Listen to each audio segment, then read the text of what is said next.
Telenovela PH. Love, romance, fantasy.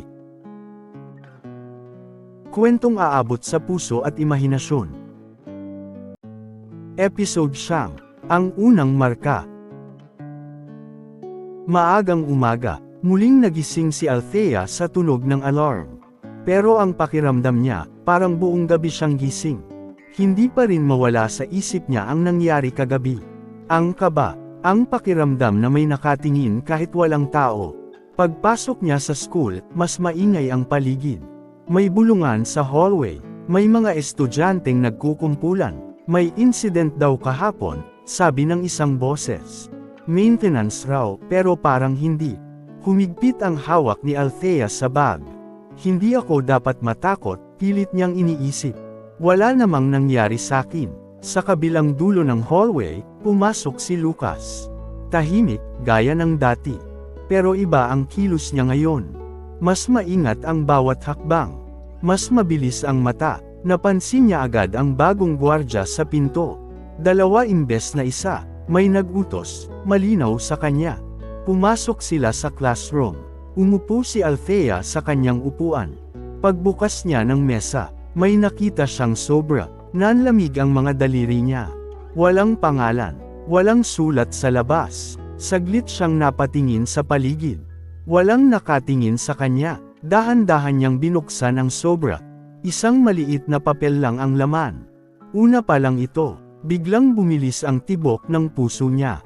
Ano to? Kanino galing to? Sa gilid ng paningin niya, napansin ni Lucas ang biglang paninigas ng katawan ni Althea. Ang kamay na nanginginig, ang papel na mabilis itinago. May iniwan, pumasok sa isip niya. At hindi ito aksidente. Nagtagpo ang tingin nila, hindi matagal, pero sapat. Hindi nagsalita si Lucas, hindi rin nagtanong. Pero sa loob-loob niya, malinaw na. Tumawid na ang banta sa mas personal na linya. At sa isang lugar na malayo sa school, may isang pangalan ang muling isinulat sa papel. Hindi pa target, pero minamarkahan na. Break time. Maingay ang kantin. May nagtatawanan, may nagse-selfie, may nagkukwento tungkol sa nangyaring insidente kahapon. Nakaupo si Althea kasama si Nicole, pilit na kumakain kahit wala talagang gana. Bestie, bulong ni Nicole. Napansin mo ba, parang mas madaming guard ngayon? Tumango si Althea, pero hindi nagsalita. Sa di kalayuan, may grupo ng mga estudyanteng papalapit. Mga naka-branded na sapatos, maayos ang gupit, kumpiyansa ang lakad. Sa gitna nila, si Adrian. Tumigil sila sa harap ng mesa nila Althea. Hi, sabi ni Adrian, may ngiting hindi umabot sa mata. Okay lang ba dito? Hindi siya hamintay ng sagot. Umupo siya sa tapat ni Althea. Adrian, pakilala niya, kahit halatang kilala na siya ng karamihan. Baka hindi pa tayo formally nagkakausap. Napatingin si Althea, magalang pero may distansya. Hi, sagot niya. Althea, alam ko, sagot ni Adrian agad, may bahagyang ngiti. Matagal na, bahagyang napatigil si Nicole, pero hindi nagsalita. Sa gilid ng kantin, nakatayo si Lucas. Tahimik, nanunood lang. Napansin niya kung paano nakaupo ang mga kasama ni Adrian. Parang sinasakop ang espasyo, parang sinasadyang ihiwalay si Althea. Medyo magulo sa school lately, dugtong ni Adrian. Hindi ka naman nadamay, di ba? Napakunot noo si Althea. Hindi, sagot niya. Okay lang ako. Good, sagot ni Adrian. Sayang naman kung may mangyaring hindi maganda sa'yo. Hindi banta ang tono, pero may bigat ang bawat salita. Sa sandaling iyon, may biglang umupo sa bakanting upuan sa tabi ni Adrian. Si Lucas. Occupied to? Tanong niya, diretso ang boses. Napatingin ang lahat. Ngumiti si Adrian, dahan-dahan. Hindi, sagot niya, pero mukhang mas bagay ka sa kabilang mesa. Okay lang, sagot ni Lucas. Dito ako sanay. Saglit na katahimikan. Nagtagpo ang mga mata nina Adrian at Lucas. Walang galit, walang ngiti, isang tahimik na pagsukat. Hindi ka pala salita, sabi ni Adrian. Interesting. Tumayo siya. Anyway, dugtong niya habang inaayos ang relo. Ingat ka, Althea. Pag-alis nila, bumalik ang ingay sa kantin. Pero may naiwan. Isang pakiramdam. Napatingin si Althea kay Lucas. Salamat, mahina niyang sabi. Tumango lang si Lucas. Sa di kalayuan, napangiti si Adrian. Hindi dahil sa nangyari, kundi dahil nakuha niya ang sagot na gusto niya. At sa unang galaw na iyon, naitala na ang dalawang pangalan sa iisang linya. Hapon, tahimik ang isang pribadong lounge sa loob ng school. Malayo sa kantin, malayo sa mga estudyante, isang lugar na hindi basta napapasukan. Nakatayo si Adrian sa harap ng salamin, inaayos ang kwintas sa leeg. Kalma ang mukha, pero seryoso ang mga mata. Tumunog ang cellphone niya. Isang pangalan lang ang nasa screen. Dad. Sinagot niya agad. Pa. Hindi sigaw ang boses sa kabilang linya. Pero ramdam ang awtoridad. May report akong natanggap, sabi ng ama niya. May insidente sa school. Pangalan ng Monteverde ang nabanggit. Bahagyang napangiti si Adrian. Si Althea, sagot niya. Nandoon ako kanina. Saglit na katahimikan. Lumayo ka muna, utos ng ama. Hindi ito simpleng gulo. Hindi naman po ako gumugulo, sagot ni Adrian, kalmado. Kinakausap ko lang.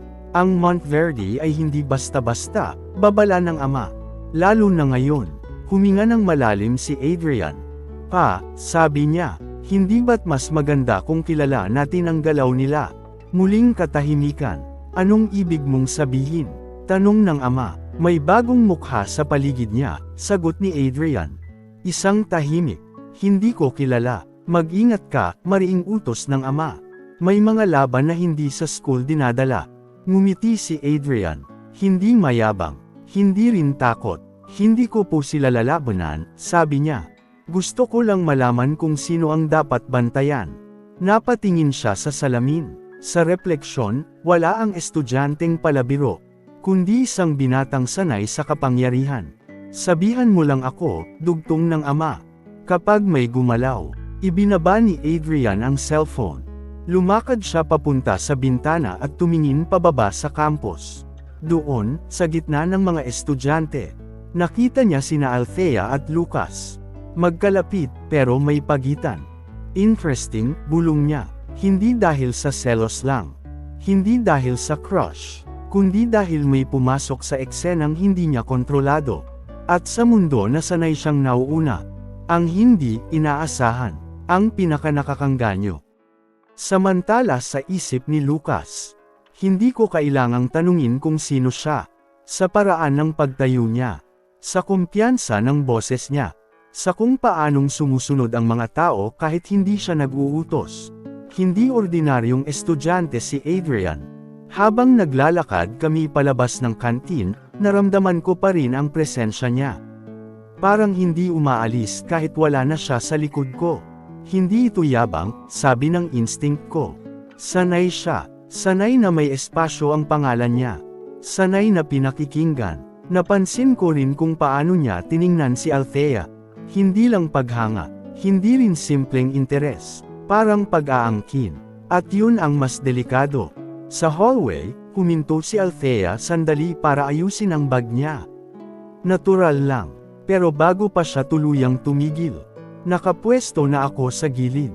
Hindi halata, pero sapat para makita kung may lalapit. Walang lumapit, pero may tumitingin. Sa dulo ng hallway, nakatayo si Adrian, kausap ang isa sa mga gwardya. Magaan ang tono, parang kakilala, may access, malinaw sa isip ko. Hindi ko siya tinignan ng diretsyo. Hindi rin ako umiwas. Ang mga ganitong tao, alam ko. Binabasa ka rin habang binabasa mo sila. At sa sandaling nagtagpo ang paningin namin. Hindi ako ngumiti. Hindi rin ako umiwas. Neutral. Tahimik. Parang wala lang. Pero sa loob-loob ko, malinaw na. Hindi siya basta bully. At hindi siya galit pa. Mas delikado ang mga taong hindi pa galit. Dahil kapag gumalaw sila, may plano na. Naglakad si Adrian palayo, parang tapos na ang interes. Pero alam kong hindi. Ang unang galaw niya kanina. Hindi para manakit, para sukatin. At ang sagot na nakuha niya, hindi ko alam. Pero ang sigurado ako, pareho na kaming may alam sa isa't isa. At sa mundong pinapasukan ko, kapag may ganitong uri ng katahimikan, hindi ito ang huling beses na magtatagpo ang mga landas. Samantala si Althea, hindi ko alam kung kailan nagsimulang maging mabigat ang hangin sa paligid ko. Pero ramdam ko ito ngayon. Habang naglalakad kami palabas ng classroom, tahimik lang si Lucas sa tabi ko. Gaya ng dati, hindi nagtatanong, hindi nagsasalita ng hindi kailangan. Sa di kalayuan, nakita ko si Adrian. Nakasandal sa railings, kausap ang mga kaibigan niya, parang walang iniisip. Pero nang magtagpo ang tingin namin, hindi siya umiwas. Ngumiti siya, hindi bastos, hindi rin malambing. Isang ngiting parang may sinasabi, na ako lang ang nakakaintindi. Bigla akong nakaramdam ng kaba. Hindi dahil may ginawa siya, kundi dahil parang may inaasahan siya. Okay ka lang? Tanong ni Nicole, mahina. Tumango ako, pero alam kong halata ang pagsisinungaling ko. Sa pagitan nina Lucas at Adrian, parang may hindi nakikitang linya. At pakiramdam ko, ako ang nasa gitna. Hindi ko alam kung bakit. Kay Adrian, may pakiramdam ng pressure. Parang hinihila ako papunta sa isang direksyong hindi ko pinili. Kay Lucas naman, may katahimikan. Isang katahimikang nakakapagpakalma, pero sabay ring nakakatakot. Bakit parang lagi siyang nandyan kapag may nangyayari? Bakit parang alam niya kung kailan ako kinakabahan? Huminto ako saglit sa hallway. Napansin kong huminto rin si Lucas. Hindi agad. Pero hindi rin huli, hindi siya nagtanong. At mas lalo akong nalito. Kung si Adrian ay malinaw sa intensyon, si Lucas naman ay isang tanong na walang sagot. At sa unang pagkakataon, naramdaman ko ang takot na hindi ko masabi kahit kanino. Paano kung mali ang mga iniisip ko? Paano kung mas may alam sila kaysa sakin? Humigpit ang hawak ko sa bag ko. Ayokong mamili, ayoko ring masangkot. Pero sa katahimikan ng hallway, isang bagay ang malinaw, hindi na ako basta estudyante lang sa kwentong to. At kahit ayaw ko, nasa gitna na ako ng isang laban na hindi ko pa naiintindihan. Hapon, pauwi na ang mga estudyante.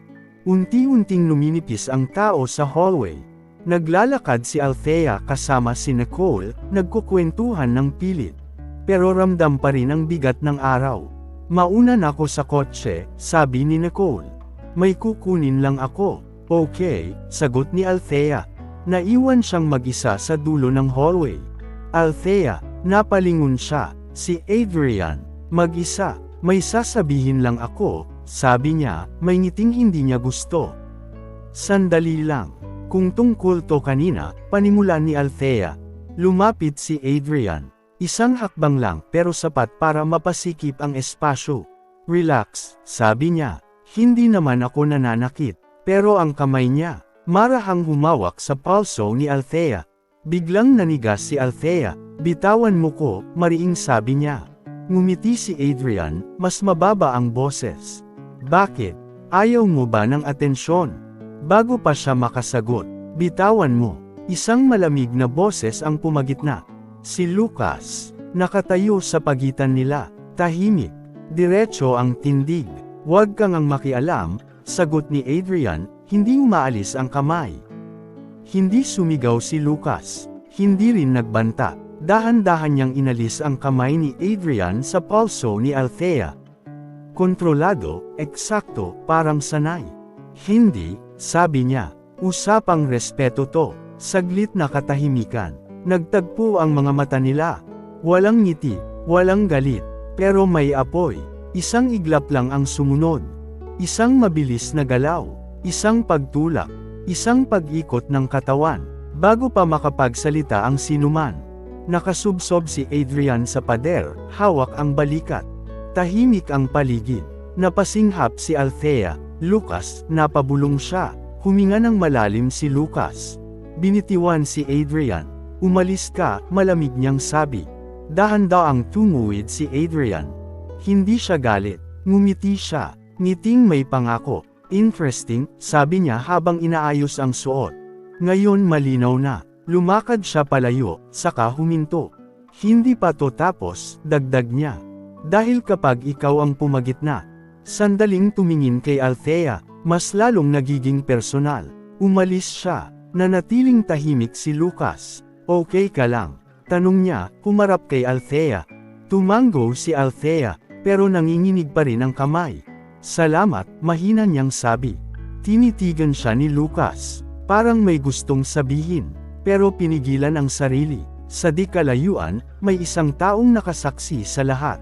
Nakatago sa anino. Tumunog ang cellphone niya.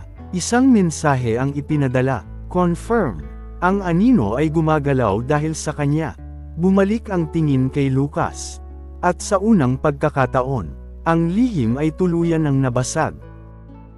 Kung nagustuhan ninyo ang episode siyam, huwag kalimutang mag-like, share and subscribe sa channel natin, at pindutin ang notification bell para sa susunod pang mga episode, sa Lucas and Althea Stories, Anino sa Liwanag.